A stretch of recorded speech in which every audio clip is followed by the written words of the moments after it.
You mentioned learning some great new English language phrases from Mr. John McENROE.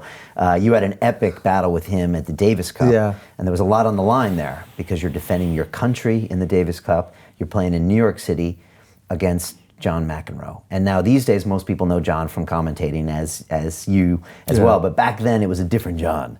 What was it like to play someone like him, and how would you describe John back then to someone who doesn't know? Well, John McENROE was one of the most talented players of all time, very, very successful in his own right, with a very unique style.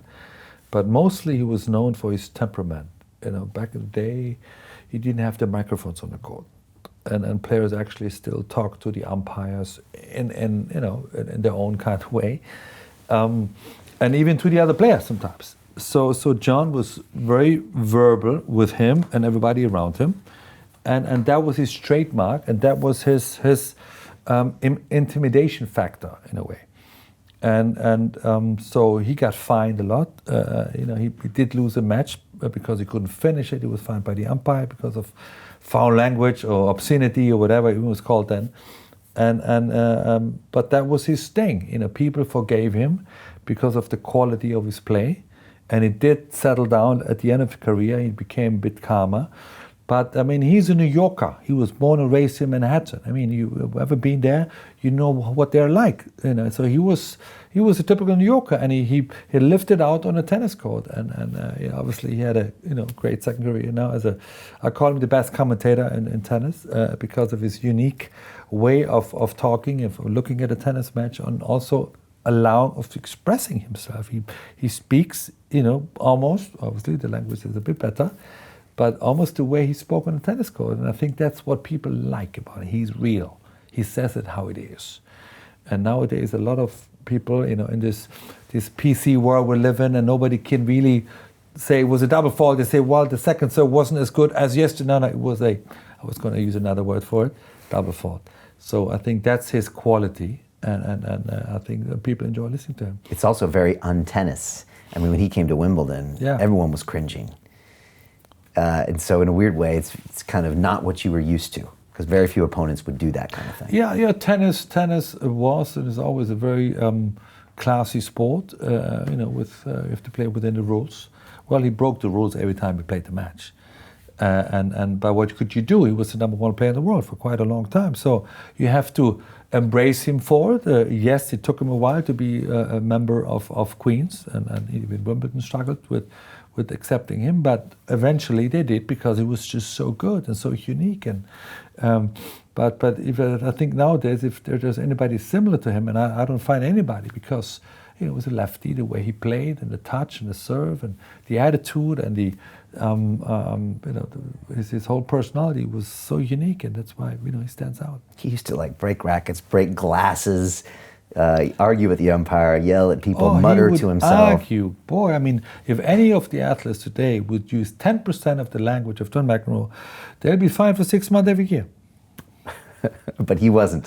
Well, he was fined. And I'm sure he couldn't finish every year on his own terms. But I think rules were changed because of him. And then he said, John said, well, I learned everything from Jimmy Connors.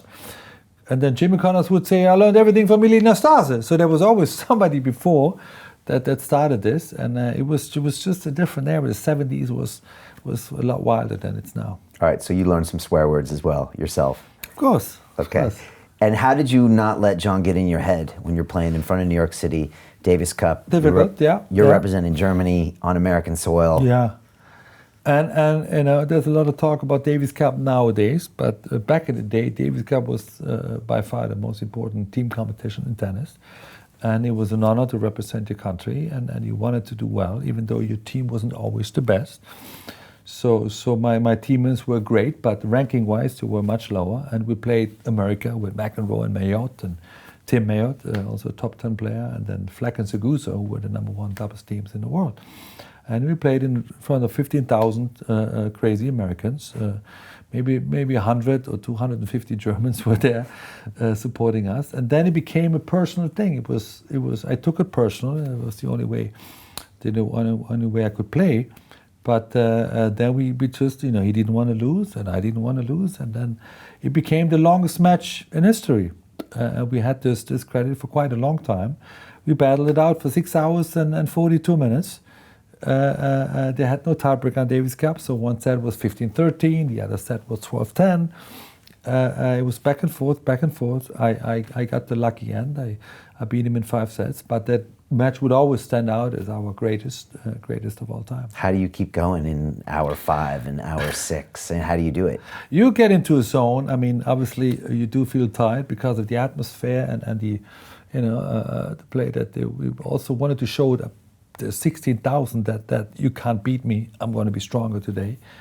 Just carries you. The whole emotion carries you, and then you find a way. You find a way to play another point, another game, and then obviously you see the other guy.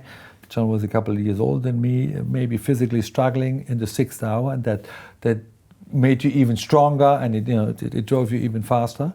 And then it became a satisfaction of beating John McENROE on home soil, and then quietening the 16,000 for a few minutes. Just a few minutes. Did John say anything to you afterwards? He was not happy. He was not happy. I don't think he said a word to me afterwards. You guys later have become friends. We have, and we became good friends. Whenever he comes to see me in London and Wimbledon, we always have dinner together, and the same thing goes when I see him in Manhattan. Him and his wife Patty are dear friends of mine, and their children, and a great couple, and we became very close friends. If you think, we were the biggest enemies on the court. I mean, we were going after each other. You can't believe it. But time has calmed us down a little bit, and we become good friends now. Yeah. How is that? Because you both shared something special?